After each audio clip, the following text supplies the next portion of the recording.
That's the only thing I'm worried about here. Will there be that third game choke for CLG? I still have confidence, though. I'm still picking CLG. Stop booing. I know, the crowd's just like, how dare you say that? Like, CLG junglers, we've been saying CLG the whole time we're up here. It's okay. The crowd, you guys have plenty of TSM chance to make us understand that you guys are still in the audience. I appreciate it. We're going to throw it back over to Quick Shot and Jat, though, for the play-by-play of Game 3. Thank you very much, gentlemen. Kobe sitting on the fence a little bit. I think we can go for that. But Game 3, pick some bans. Saint mentioned maybe Karma being a focus ban. I don't know. Really wonder about that. Like, it came in huge at the end of the game, but how impactful was it to the overall strategy? Bjergsen definitely showed his propensity for playing it. And sometimes you do want to just get rid of those surprise picks so they can't win a series for you. I really wonder if they have a ban to spare, though, since they are on the red side this time. They are going to have to ban away the Soraka. They probably want to deny Jax. There's a lot of stuff they already have to control in the ban. Syndra's been the ban that has thrown us off somewhat, and we'll need to see if it does get prioritized once more for CLG. Jax, so far 3-2 on the week as far as games are concerned. And Lucian still undefeated. It's my fun stat of the weekend. 7-0 on Lucian. We'll see who gets his hands on that 80 carry in this final deciding game between Team Solomid and Counter Logic Gaming. Well, I mean, if we're basing it off of pick trends, they're not going to first pick a Lucian, and it's always been taken in the second rotation by the red side. So I would guess that CLG is going to be getting him this time. Unless their ban strategy is to leave up a bunch of the OP champions, which doesn't seem to be the case with the first 2 bans. So Lulu taken off the table by Team Solomid. This is something they have adapted to. They banned it away in Game 2. Lucian ban.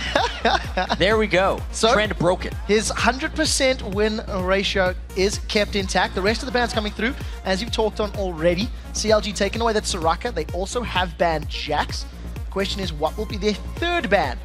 TSM actually banned Thresh in Game 1 of the series to deny that from Afromoon.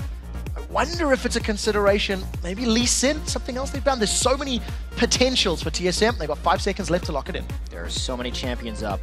Kha'Zix ends up being the call. And about 1/3 of the time in the LCS, but even more against these 2 teams because Dexter is so good at it. TSM doesn't want to have to use their first pick on it this time. But even more so, they don't want to give it to Dexter. Yeah, so we'll have to see what Dexter and the rest of CLG decide to lock in. Really slow pick ban phase. Both of these teams, you can feel the weight of this game and how important a spot in the final, in the championship game is. Really interesting that that's a Thresh ban, since CLG probably could have gotten it on the backside.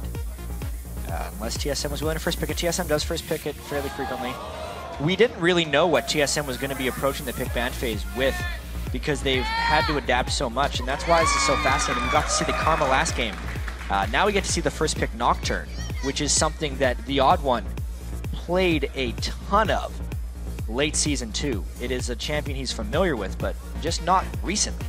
Forcing CLG onto a new jungler, or jungle champion for this series. Yep. Dexter ran that Nocturne in both of the previous games. They'll at least give some of the initiation power maybe back over to TSM. They haven't had the strongest of go-in style champions. He was stressing right there. Still is. They're wondering what to do. I think they were really banking on being able to get the Nocturne. Those are not the faces of very happy men right now. I do want to touch on this Lee Sin. It has been locked in. 100% win ratio for Dexter coming into this. He was 4-4 on the split. The reason I want to highlight that, when they played Team Solomid in week 11, week 10, Darius was playing Shyvana, and Dexter instantly deleted and cancelled his Dragon's Rages over and over and over. Every time a Descent came in from that Shyvana, Dexter was really on point with getting him out of the team and protecting CLG. Thing is, I don't see any reason that Darius doesn't just play Mundo again. He spanned with the first 2 games. He got punished a bit in Game 1. But if he gets to late game against a jungle Lee Sin, that kick on Mundo ain't going to do much. It's just going to slow him down a little bit, and he'll come right back at you with cleavers. Do notice that Darius currently has flash teleport on his summoners. The only reason I highlight that, he's been heal teleport both of his previous games. So maybe an indication something else is coming. So again, we are still burning down the clock. Remember, the winner of this game advances to the North American LCS Spring Playoffs Championship game and is looking for a slot at All-Stars. Really? Leona and Renekton. So TSM has decided to do something completely different, or just do something old, in a sense. Just because Renekton, Leona, Nocturne is very much the win at 25 minutes TSM composition of Days Gone By, where they dominate the laning phase, they set up bot lane ganks with Nocturne, and they just try and execute and maintain control. That's the Renekton pick tells me. We'll see if they can pull that off. We'll also see how important the opening minutes of this game will be. The towers have been traded and swapped, and if TSM are looking for that lane dominance that you've highlighted, maybe they want head-to-head matchups. Maybe they don't want to give up towers early on. Also, as a note, 5-5. Dyrus is undefeated on Renekton this split this year. If they're picking Renekton, they want to force Renekton into a 1v1 lane. They want Dyrus to be able to shine. Nien is really worried about this pick man phase. Good lord. I don't think I've never ever seen him that stressed. I've never seen Dexter that stressed. And consider that Dexter was on the world stage at the Season 3 World Championships in the groups, and I've never seen that look on Nien or Dexter's face. Though. Aphromoo always brings out Alistar in the face of Leona so he can headbutt her out of combos, and they try to set that up. They usually do that with Vayne, though. This time they're doing it with Caitlyn. This is very low overall damage output by CLG. They're going to have to rotate exquisitely if they want to win this one. We'll need to see how Link decides to play that mid lane. Going to need some form of damage to back it up.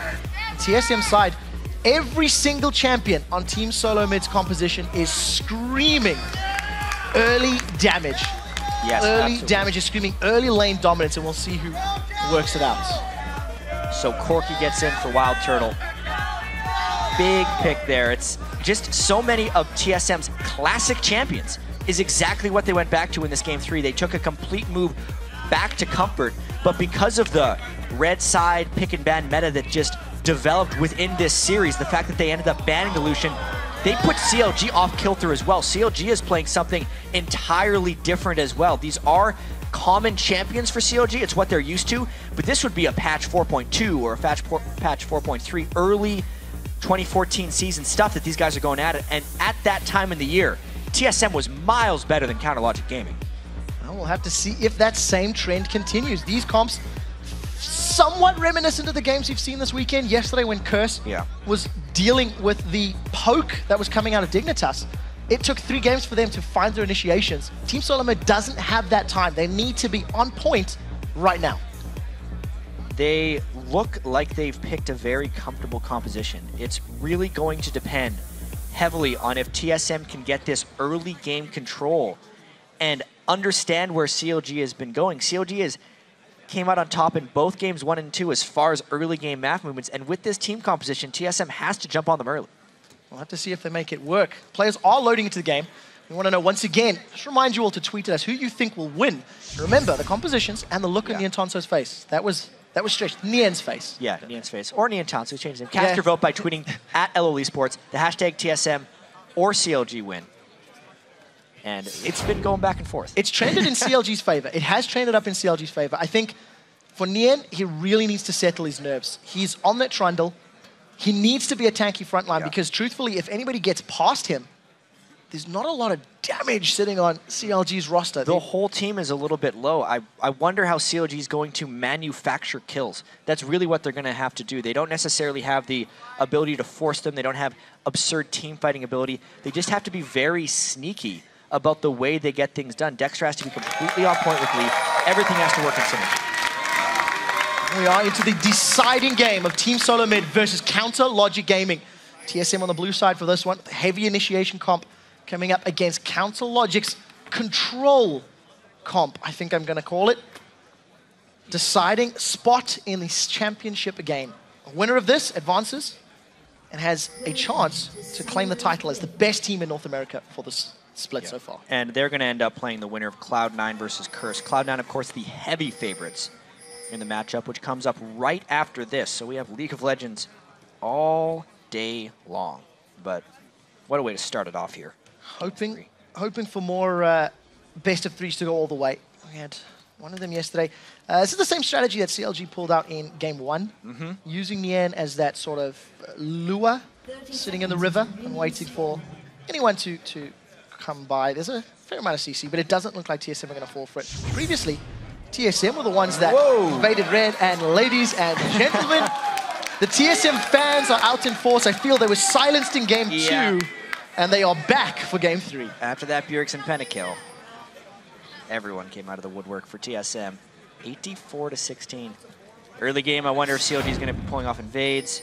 Do have the teleport, obviously, if they want to try and correct the lanes, but it actually seems like TSM is in position to set up a 2v2 laning phase.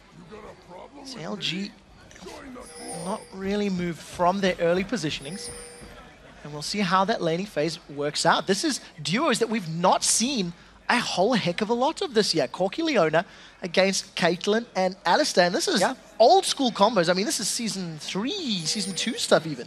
Well, Aframu loves playing Alistair against Leona. He just hopes people play Leona, because Alistair is probably his favorite champion as far as playing support. It's going to be very interesting. This is awesome how we get the straight-up lane matchups in the deciding game.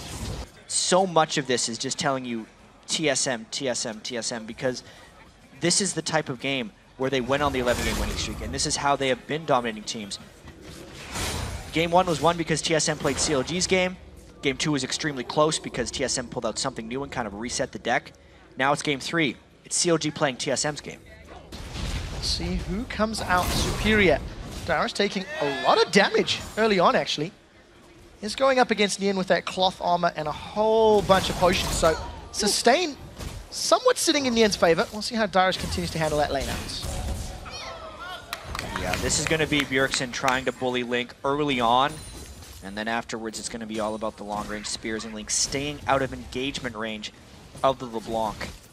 Bjergsen's had a very dominating year on LeBlanc, being able to pretty much destroy anyone. On the same token, he's also had some games where he hasn't necessarily swung the entire outcome in recent weeks. We did see in the previous game, though, Bjergsen was, I think, significantly ahead of Link in terms of CS with the Karma pick. And we'll see if he can get that sort of dominance again. He's got a small lead. And here's the interesting lane that we talked about. Move into X Special. Caitlyn is one of Doublelift's favorite AD carries because of the ability to just keep someone at bay. Can't talk about that, though. Dexter going in for Dyrus. See how this works out. Dyrus does have Flash. He's going to slice once, does have Dice, does manage to get away. Sonic Wave connects. That's instant Flash from Dyrus. He's going to put distance between him and Nian.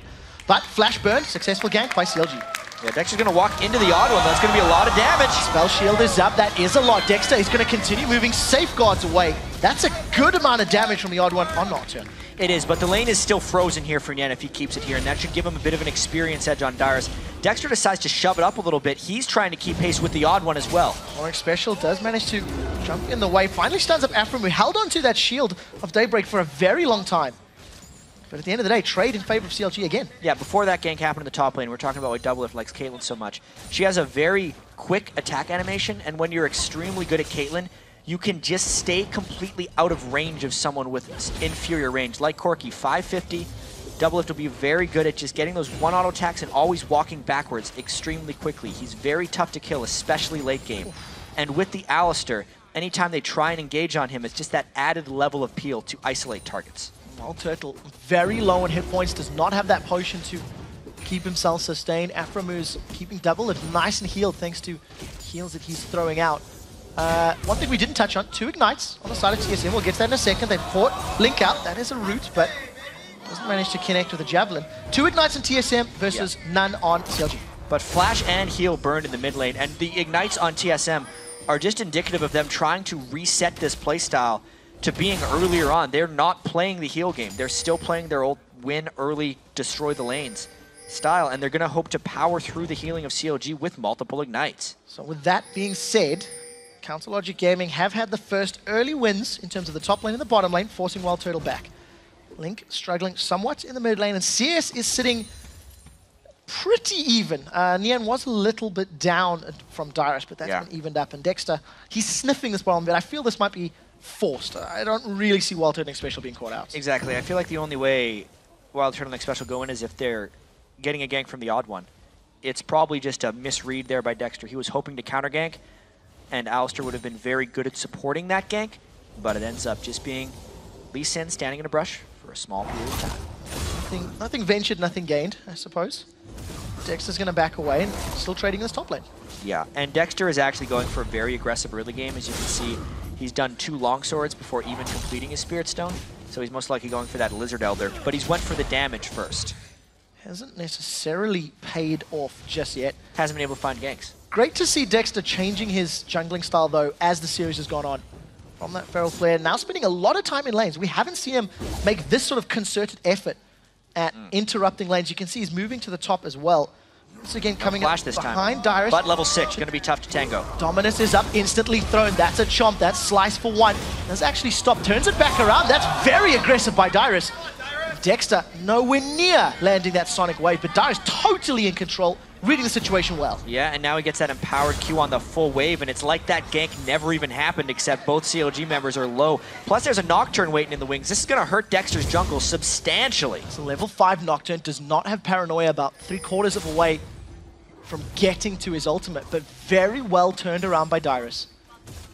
He's in complete control. TSM has to be so happy that they could isolate Dyrus in a laning scenario against Nien, especially with Renekton. That is where Dyrus is comfortable, and it's where he shines. He is just manhandling this top lane. Not even afraid to go in. That's the subjugate. Once again, Dyrus just trying to put some distance between him. Dexter is very low. There's no dominance. That's a flash forward from the end just to get the chomp. They're going to continue there's no to chase. ultimate on Dyrus. Sonic Wave is there. Now Dyrus is looking for a cooldown. 4 seconds before the slice and dice. Dexter flashes away from the stun. First blood secured, and Dexter outplays an overconfident Dyrus. Absolutely what happened there, Quickshot. The overconfidence of Dyrus comes back to haunt him, and they give it back. He gives away his lead in the top lane, trying to fight off more than he could chew. Particularly like the flash timing from Dexter. Yeah, that empowered W may have taken him out, so he had to flash away. Good read on the situation. Good counter, actually, from CLG. So Dyrus forced to use that teleport to get back to lane. Well, not forced. He decided to. Going to continue pushing out the wave. Still has a CS advantage, but Nien coming back with that Vamp Scepter. Yeah, big time battle in the top lane. The bottom lane has been a little bit more subdued. It's because the Alistar actually negates a lot of aggression early unless you try and go in for ganks, in which case he has fairly good gank support. You really don't see much Alistar against most picks because he's poked out fairly easily. He's all in or just mainly useless early on in the laning phase. You pick him for the team fighting. And CLG is at least with that edge in the bottom lane. We do see CLG. They're getting that extended laning phase, and when you've got champions like CLG, the Trundle, the Nidalee, the Alistar you mentioned, the later the game goes, the happier they're really going to be. This is an interesting timing maneuver right here by CLG. They expect Odd One to be over at his blue buff right now, so they're just rushing down the dragon. A nice move there, just having the timers. So CLG is playing the standard laning phase. It's actually going entirely how you would expect if you're ranking the strength of these teams. Nien is losing to Dyrus in the 1v1, which is expected. Doublelift and Aphromoo, they think they're the best bottom lane in North America. They're winning by 20 in pretty much a straight-up 2v2. And then mid lane, Bjergsen with the Blanc, a slight edge, and is able to roam. They're really trying to punish Nien here in the top lane. We'll see if they can make it stick. Dominus is available for Dyrus, has been thrown down. Nien's been silent. Subjugate is out. He's healing, and he's down. Another fantastic dive from a LeBlanc, this time Bjergsen and Dyrus. Aside from not being at the turret, nothing Nien could have done there. Dyrus was so tanky with that ultimate, just eating up the turret while Bjergsen was free to spam spells on him. Dexter going to have to soak up the experience while Nien is gone. So we've seen Shifter doing that yesterday. It didn't really help Coast out. We'll see if Bjergsen can make it stick more. He's got the makings of a Deathfire Grasp. The only reason I point that out, it's somewhat different to the LeBlanc builds we've been seeing in recent weeks. Yeah, but it's one of Bjergsen's specialties, is just finding the single target and crushing him out. You may have seen the death cap by a lot of others, but this is the Bjergsen special as far as the way he plays LeBlanc. Another thing that is very important to note is because of the standard lanes, Odd One has had much more time to farm stacks onto his Wriggles Lantern. His Wriggles is at 16 stacks. He needs 25 for Feral Flare. He is going to get a very early transform on that, and he has a bunch of experience, already level 8, with double buffs. And that's a role reversal from the previous game where it was Dexter that got that early. They caught Doublelift. Aphromoo was in the mid lane. Yep. Instant flash from Doublelift. The damage potential of that Corky Leona lane is too immense for Doublelift to not burn flash right away. Solar Flare, rather, is available for X-Special, knowing that Doublelift doesn't have that flash, and that is such good damage from a Tiamat Renekton. This is going to be a problem for CLG. Nien needs to find a way, and CLG as a whole needs to find a way to manipulate this game and make it about roaming. The longer Dyrus is isolated against Nien, the more punishing he is going to become. Oh, look at that damage. Nien's in trouble. Dominus is only a few seconds away from being available. Doesn't even have flash. Dyrus may consider this. Look at Odd One's positioning. Dexter is going to respond, so this could quickly become a 2-on-2. Darius, the question is a bait at this point, though, with Dexter there. They were hoping to bait a tower dive, and Darius, he's gotten caught going over aggressive once and recovered. Will he do it again? Do you see Dexter, Odd One rather, still hanging around? Every time I see Nocturne going up, oh, that's a great pulverize. Aframu interrupting the Zenith Blade. My word, man, your reaction times. He is the Alistair player for a reason, but look at that damage to the mid lane while the gank approaches top. Here's Lee Sin for the baby save. He's gone. Oh, Nian is dead. That was just perfect. Dexter, you really don't want to stick around for that one. He's going to try soak up the XP, but 1, 2, wham, bam, thank you, ma'am, and Nian's gone. That was brutal for Nian right there. Darius, even with the slight Renekton nerfs early, 200 less health on his Dominus, doesn't matter because this matchup isn't even close. It's about the damage, actually, for Darius right now. Double Thorns with the Tiamat, not letting Nian breathe. So, Darius is just going to continue denying CS and experience. Nian actually forced to teleport to that top lane. So, Summoner Spell used. Trying the best he can, but every time Dominus and Paranoia is up, TSM can just rinse and repeat. That's 2 ganks on Nian's Trundle. And we talked in the picks and bans how important it was going to be for Nian to be able to be a strong front line to allow Link to find the spears. And it's going to be a long time before that happens. And it's a TSM special to have Odd One pick a lane and gank it over and over and over again. Oftentimes it was bot lane in the past when they would run Nocturne compositions, but they may as well go where their strength is right now and keep going at Darius' Renekton. Meanwhile, he just gets to keep farming and stack up that Feral Flare. Getting closer and closer for the item to evolve. Team Solomid now for the first time all series with a lead out of the laning phase. First tower secured in favor of Team Solomid. Public opinion is with them, momentum is with them. That's a second tower less than a few seconds later. And this is a massive swing in control. TSM is a team with exceptional solo laners, and they got to solo lane 1v1, and they made CLG pay. Exactly what they wanted tactically coming into this series. It's incredible that they were able to force CLG into this position. CLG now going to try to find a way to respond. Remember, they did grab the first dragon. The reason I bring that up, it's a minute and a half before it respawns. Council Logic Gaming maybe going to consider looking for it. We'll need to see, well, they decide to move in. That bottom end has actually been pretty passive. Oh boy. So, oh, that's a good steal on the big golem. Insta-flash from the end. The solo lane control is gone, and Dexter's not strong enough to be able to babysit both of these lanes. CLG is quickly losing control of this game, and you think even to the very start of this, strategically, what has happened really within this series to go from CLG having complete control and dictating the pace to TSM to it being completely the other way. This is the TSM style. They are getting exactly what they want, and CLG is getting nothing right now. Well, we'll have to see how it works out, especially in Wild Turtle. Combo up together to get that pink ward down. So the pink eye in the bush has been removed. And CLG still looking to farm themselves up. The only moves we've really seen has been from Dexter in the top lane, and it hasn't worked out. It's one of those situations where it's so difficult if you try to gank a losing lane, especially one that can turn it back around, as Darius has already done this game. Here's the trickiest thing. He's went Sightstone Lee Sin. And since they already have a monster of Renekton in the top lane, a 2v1 gank might not even grant a kill. He basically has to go bottom lane, or Wild Turtle and X-Special are content just farming because they know that their solo lanes will carry them to a victory. Lee Sin can't necessarily gank LeBlanc. She's just going to jump away. Dexter's maybe out of moves here. We'll need to see what he decides to do. Making his way towards the river. He just placed a ward in that bush. It was instantly pinged out by TSM, so I think they're aware of it.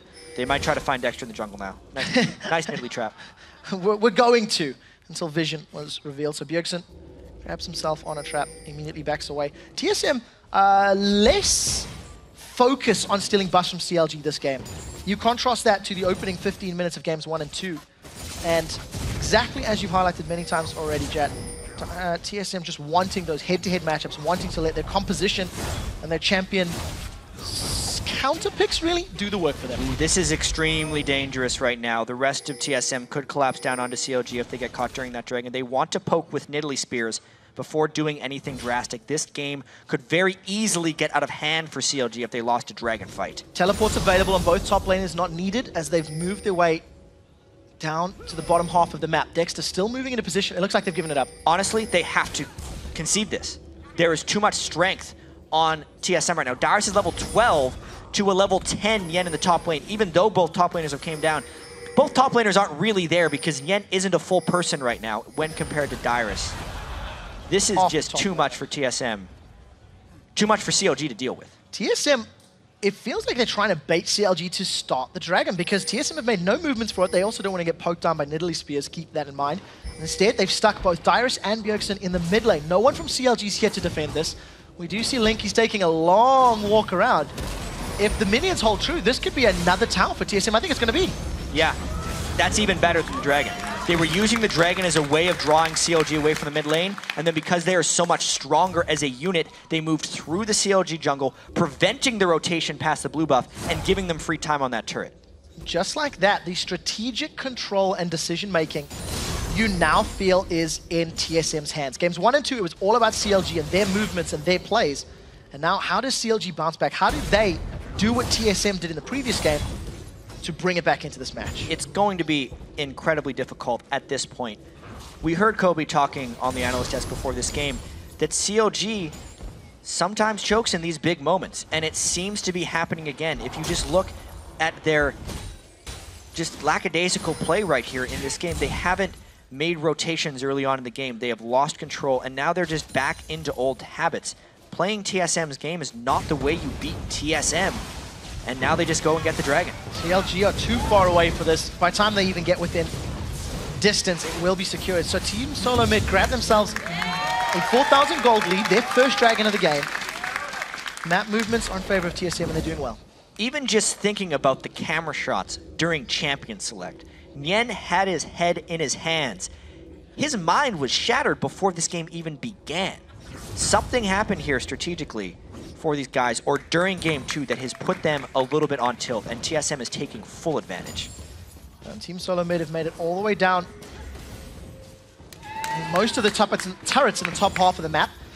Question is, at what point does Odd1 give some love to this bottom lane? He's down by those bottom golems. Team Solomid seem to continue to be content to farm this one up, grow the lead a little bit further, and Dexter and Link now are the first ones to make their move down. Not sure if this is going to be a tower dive or not. Ward goes down, and that's immediately Wild Turtle out of position. There is a teleport available on Renekton if this dive begins, and there's also a Nocturne with an ultimate up. Turret getting low, but CLG not committing. Attack speed buff from Nidalee, allowing Double Lift to do work on that tower. Down to below a couple hundred hit points. A warm breath of air should knock it over in this next wave, and it does seem to be the decision here from CLG. They're moving onto the tower. Paranoia is up. TSM might just go. And that was a little half-hearted. They do manage to catch Double Lift out. Now Odd1 knocked up into the air. Pulverize is not available. Instantly headbutts Dyrus away. Is it enough though? That's the question. That's a Valkyrie forward from Wild Turtle as Aframu is going to sacrifice himself for the team, giving up his life as a support should. But at the end of the day, TSM hold on to the tower and they get another kill. They should also get the bottom tower as well. Yeah, that was a nice escape by CLG to avoid taking more deaths, but there was still no realistic way they were fighting there. There was actually a canceled teleport flash. Oh! So that went well. Flash deleted. What was the hashtag LCS big play? Bjergsen deleted that guy? Basically the same situation. That was big. That's the DFG right there from Bjergsen coming in. Dexter, nowhere is safe at this moment, and the push should continue now from TSM. They're taking advantage of that 20-minute laning phase. There's nobody on CLG that can defend this. If Double Lift sticks around, he may get jumped. He has been jumped. Bjergsen bursts him down. Summoner heal has been used. Now Bjergsen gets knocked up. As tower hit plus the javelin means he goes down. All of a sudden TSM, have they bitten off more than they can chew? The answer does look to be yes. X-Special has given up his life, and Dyrus is just going man mode, pushing CLG away. Nyen Sonso is finally coming into his own. Dyrus stuns up Nyen. We do see Wild Turtle still untouched. Nyen still alive. Safeguard shield keeps him up. Now Wild Turtle is the next target. Can the slow come in? That's the question. Headshot proc. That's him down. Link grabs himself another kill, and 3 for 0. Odd1 forced to flash over the wall. Link is trying to run down Dyrus. This is going to be scary. Oh, the damage! He gets it! That is a scary crocodile. Link is out. Link overcommitting right at the end of that fight. TSM does overcommit that fight, though. You could see there is some nice kiting potential for the CLG team. If the dive is too big, that is very critical for CLG getting at least something back. Getting a kill onto Bjergsen, getting a kill onto Turtle, all very important things. Still, though, a 5 1,000 gold edge. Oh, Shane doesn't connect, and that means Bjergsen needs to back off. So CLG make the best of a bad situation. They lost their tower. They did give up a few kills. Talk us through this. We have to see this one more time. Doublelift got so low that it kind of baited TSM in, but the stun with the Nidalee Spear, man, Bjergsen was down. He's the biggest threat right here. And then with Bjergsen down and no mana on TSM, I think is the critical thing. Odd1 and Wild Turtle were both out. Means Corki can't be a persistent threat, whereas Doublelift still can be from the back with his Caitlyn. Then it's just a matter of trying to chase down with pillars and returning fire throughout. Dexter finally comes in at the very end, saves Nien from that auto attack kill. Unfortunately, that Q falls wide. He can only get Turtle. Odd1 had this flash the entire time. He was hoping to split CLG's focus, which he did. And obviously, we saw the overcommit at the end from Link, hopping into a big crowd. So, Team Solomid, a momentary weakness, I think. I'm using that word very loosely, of course, because CLG also committed, also chased, which allowed TSM to grab themselves a few kills on the way out. Gold lead is continuing to grow. You have to highlight that. We're up to 5,500 sitting in TSM's favor. The only tower that has fallen on their half of the map has been in that bottom lane thanks to that previous team fight. So CLG still sniffing for objectives. Yeah. That's confident. And there was a kill in the mid lane while Darius was laughing all about that one. We'll get that replay up as soon as this action calms down in the top lane. It is just crazy that it's 5 turrets to 1. 1v3. For such an objective control team. That's paranoia comes in. Doublelift is being forced out. He's feared. He's held in place. Darius gets the kill credit. 3 members of TSM trying to surround members of CLG. Dexter's taking them on a wild ride. It's another kill for Darius. 4-1-4. And the push in the mid lane is just continuing. TSM is taking everything from CLG and leaving them with nothing. It is a complete role reversal from game 1. In game 1, TSM was just showing their mid lane pushes, showing their hand. Now it is CLG, and TSM is punishing them for it. Team Solomid will secure the first inhibitor of the game at 23 minutes and 18 seconds. After the solo kill on Link, after CLG overcommits in the top lane, maybe feeling the pinch, feeling the pressure. Here's that replay. Yeah. That's just a straight outplay. This is just a red buff on Wild Turtle, surprising the crap out of Link at this point in the mid lane. That's 2 times now Link has just gotten too close to the enemy. Once with Renekton, again with Wild Turtle. Him and Yen both struggling mightily in this matchup. And you can't deny the fact that Corki is an AD carry that we haven't seen a lot of in recent weeks. And you somewhat forget the burst that he has. Yeah, so Team Solomid, 81% to 19%. The way they are playing, it's very difficult to see how CLG are going to pull this one back. They need to turtle, and they need to pull off a monumental defense. TSM. They got to get away from this. There's an ultimate up on X Special. He lands it on Doublelift. He manages to go in. Another great knockup from Aframu. TSM seem to continue to want the chase, though. Paranoia is not available for the Odd1. Keep that in mind. Ace in the hole gets channel, but they're just focusing X Special. None of the carries have taken any damage. Wow. Yeah, X Special's low, but the carries are still there. Darius is the crocodile you want to see. It's a desperation fight for CLG. They see someone low, they're trying to get as much as they can. It's not going to work out. Niantanso does throw out that subjugate. Here comes Bjergsen from the side. Tries to burst somebody down. Nobody has died yet. This is the longest engage of the game so far. Dex is the first victim. Nien follows suit. Darius is putting on those blue sage shoes, and the giant crocodile is looking for the cow. The Paranoia finally comes available, and Doublelift is being chased by the Odd1. Manages to get the Dustbringer and the Fear. Doublelift's going down. Does manage to use the something heal. Keeps himself up for a few more seconds. It's not enough. There are super minions on the Nexus. Ladies and gentlemen, Team Solomid are going to the championship game. Team Solomid are pushing down the base. The teleport comes in from Darius, and faster than all 3 of the games, TSM closes out CLG.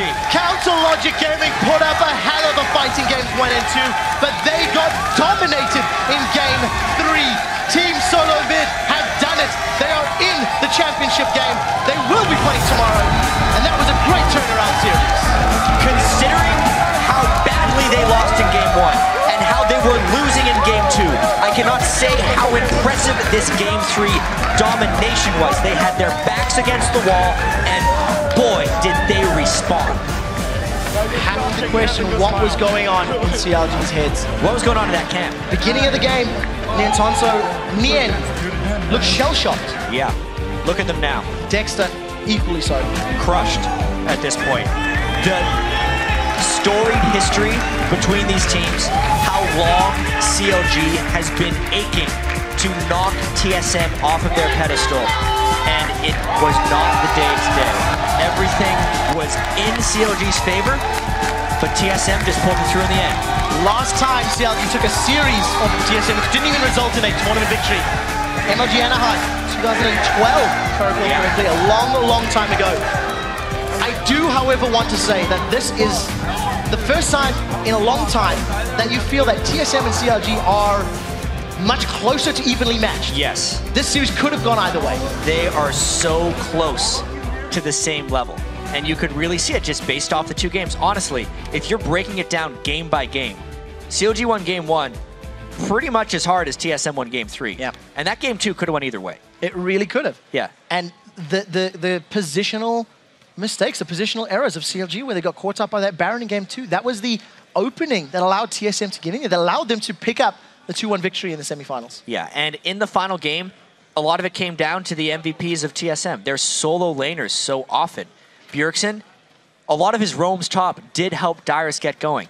They defaulted back to the Renekton. They found a way to get the laning phase to exist for them and kind of bypass the things that were making them weak on this patch. 6-6 on Renekton as far as Dyrus is concerned. Yeah. Bjergsen, 5 wins out of 6 games on LeBlanc. Xpecial going back to a comfort pick. I mean, even Wild Turtle going back to Corki. He's old school ADC player. It's something you're familiar with, and it caught CLG off guard. Yeah, and that stuff gets them into the finals. Now they're going to end up facing the winner of our next semifinals. We can see this bracket right here. Cloud9 versus Team Curse is coming up next to face TSM in a final showdown, which will take place tomorrow. And of course, because Council Logic Gaming did secure the loss here, they will be taking part in the 3rd, 4th place decider, which will be against either Cloud9 or Team Curse. That'll be first thing tomorrow morning. So great series here in the semifinal. Great victory by Team Solomid, and deserved victory, I feel. They really crushed and killed in game 3. And it's not over for them. They want to be the spring split champions like they were in 2013. They have to get it back for themselves. This is just a small step. They didn't get the #1 seed, which meant they had to be the ones to knock out CLG on their eventual path to the finals. There were a lot of people that were anticipating a CLG in the final. I myself felt they had a very good chance. I actually thought in this series, if it went to those mid to late games, CLG had the edge, but unfortunately, it never got to mid to late in the finals. These were all very quick games, which tends to happen when teams are playing at this level. Well, that was absolutely fantastic. So for a first-hand account of that commanding win, I'm going to send it over to Freak at the analyst desk. Thank you very much, Quick Shot. I want to welcome Reginald and Bjergsen to the desk. Guys, congratulations on the hard-fought win. I want to start at the beginning of the series, though. You guys had to prepare kind of in darkness. You had to buy into the semifinals. Last time we spoke, you said you guys are having a very hard time playing on 4.4. How did you prepare coming into this playoff series? Pretty much we had like a very, very big talk with Reggie, which helped us out like a lot. We were improving a lot, and I feel like we were actually in a really good spot, but we didn't do any of those things that we learned in the first 2 games, unfortunately. But I feel like we knew what to do, and we weren't like as confused as we were the other weeks. We just didn't really manage to like do it in the first 2 games. Reggie, what were the things you had taught this team? What were the things they were dropping as well? So one of the biggest things when I came back was I was helping them with rotation, and just like how the game should be played out in general. And like the first 2 games that came in, they just like didn't do anything we went over. Like we literally reviewed what we were gonna do for like 4 hours yesterday. And the guys are super tired. Like I went over the concept like 5 times in a row. And then after the first game, I like went up stage. I'm like, all right, guys, you guys didn't follow the plans. Just do it this time, right? The second game, they go in. It was a little shaky. They didn't follow the plan again. I'm like, oh my god. But overall, when you overall when you practice something, it's not guaranteed. But the higher it increases your chances of doing it better. So we just need to practice it more and just come up with more solid plans. Now, Reggie, I can help but notice your voice seems a little hoarse. You cheering your team on throughout the game? I think it's the PAX Plague, maybe, with the cheering. The first game, I was shouting. The second game, like, it was so intense. I actually thought that CLG was going to take the game, and then Xpecial came up with the flash hook. If Link flashed it, it would have been a much harder game. But he got caught by the hook, and we snowballed into Baron. Dyrus also made a huge play bottom, solo killing Jax. And what happened there was, we just snowballed the game and won. But like that game was a very hard match, and we were slowly climbing back in. It looked really grim though. So I was just shouting and going crazy, and I was like so nervous. Like I didn't even want to watch the match at one point.